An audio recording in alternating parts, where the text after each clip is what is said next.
Assalamualaikum warahmatullahi wabarakatuh.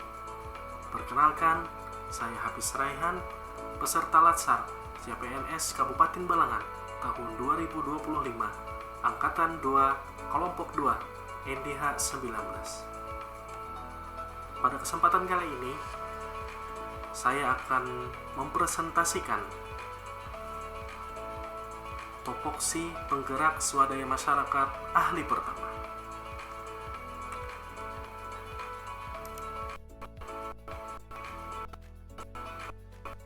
Tugas jabatan fungsional penggerak swadaya masyarakat di dalam Permendes PDTT nomor 7 tahun 2024 bab 2 pasal 2 ayat 1 sebagaimana juga tercantum di Permenpan RB nomor 3 tahun 2024 bab 3 pasal 7 ayat 1. Tugas jabatan fungsional penggerak swadaya masyarakat yaitu melaksanakan kegiatan pemberdayaan masyarakat.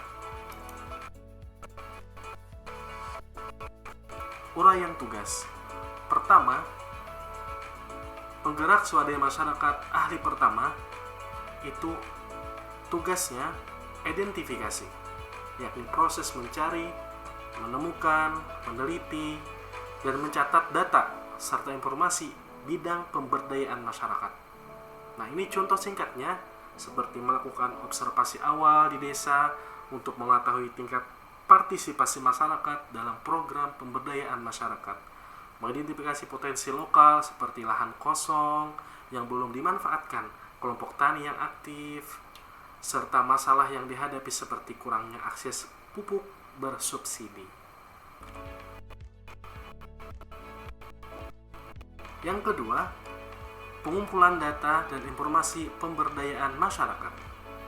Nah, ini kegiatan mencari data di lapangan yang akan digunakan untuk menjawab permasalahan pemberdayaan di masyarakat. Nah, kegiatan ini dilakukan bersama dengan masyarakat serta sesuai dengan pendekatan atau metode pemetaan sosial yang ditentukan atau pemantauan cepat dan atau pendekatan partisipatorik dalam rangka menyusun peta wilayah yang menunjukkan gambaran tentang pemus pemberdayaan yang ada.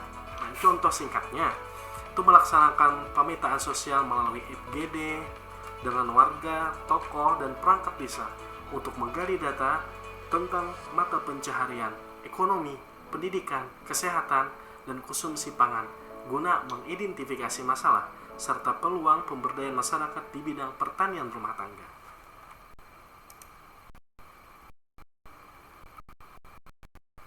Yang ketiga, itu kegiatan operasional. Nah, jabaran dan tahapan-tahapan untuk mencapai tujuan strategik. Kegiatan ini difokuskan pada peningkatan efisiensi, produktivitas, dan kualitas untuk mencapai tujuan lembaga.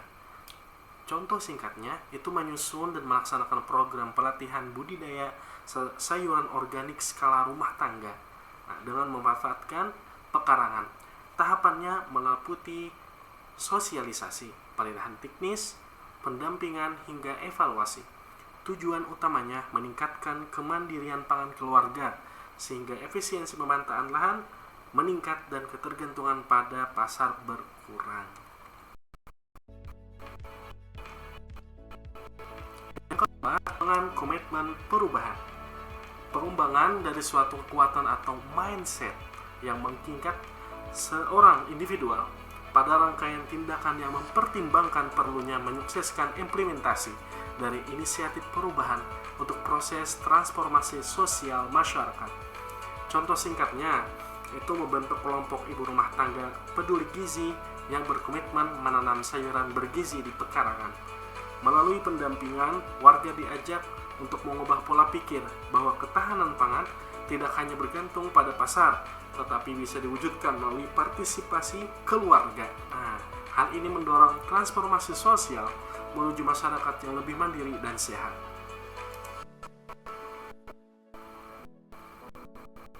Nah, isu berdasarkan topoksi tadi. Pertama, kurang maksimalnya proses identifikasi.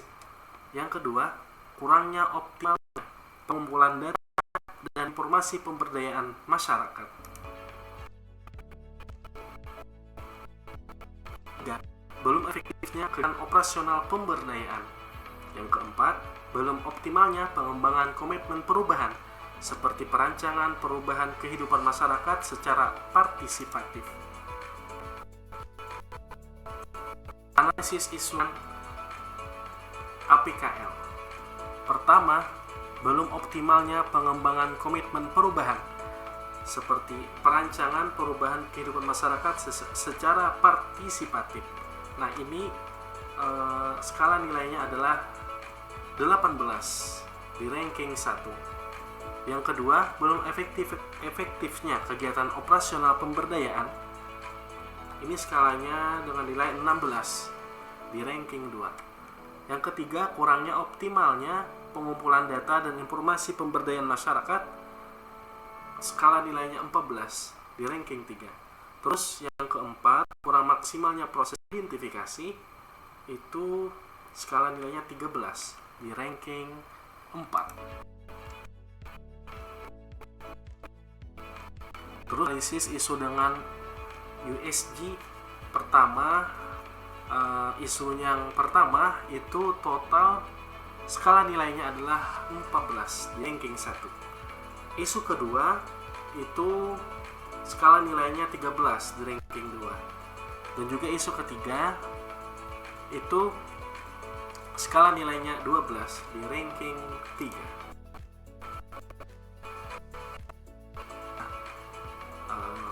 Analisis isu dengan USG tadi yang ranking pertama, kita analisis kembali dengan analisis Fishbone.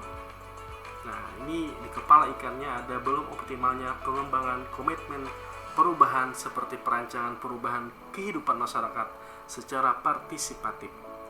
Pertama, orangnya. Pola pikir masyarakat masih bergantung pada bantuan pemerintah atau bantuan eksternal. Yang kedua ada metode, itu pendekatan partisipatif belum sepenuhnya optimal. Yang ketiga, material, keterbatasan dana operasional untuk mendukung kegiatan perubahan. Yang keempat, environment, budaya gotong royong masyarakat mulai menurun. Yang kelima, mesin, koordinasi antar pihak, pemerintah, tokoh masyarakat, pendamping masyarakat itu belum optimal. Alternatif pemecahan masalah. Masalah utama yang tadi, akar masalahnya pertama adalah pola pikir masyarakat yang masih bergantung pada bantuan eksternal pemerintah. Itu alternatif pemecahannya adalah edukasi dan penyuluhan berkelanjutan untuk menumbuhkan kemandirian masyarakat. Yang kedua, pendekatan partisipatif belum sepenuhnya diterapkan. Alternatif pemecahannya menggunakan metode VRA, Participatory Rural Appraisal, dan FGD agar masyarakat terlibat langsung. Yang ketiga, keterbatasan dana operasional untuk mendukung kegiatan perubahan. Alternatif pemecahannya optimalisasi dana desa atau CSR serta pemanfaatan fasilitas lokal untuk kegiatan pemberdayaan. Yang keempat ada budaya gotong royong masyarakat mulai menurun. Nah, alternatif pemecahannya adalah menghidupkan kembali tradisi gotong royong melalui kegiatan nyata kebutuhan bersama. Yang terakhir, koordinasi antar pihak, tokoh masyarakat pendamping belum efektif. Nah, itu alternatifnya adalah membentuk forum koordinasi desa sebagai wadah komunikasi dan musyawarah bersama. Terima kasih atas perhatiannya. Presentasi ini dapat menambah wawasan, ilmu pengetahuan, dan pandangan baru bagi para pembaca presentasi sekalian, agar dapat diterapkan pada kehidupan bermasyarakat. Mungkin itu saja dari ulun. Salah hilap mohon maaf. Wassalamualaikum warahmatullahi wabarakatuh.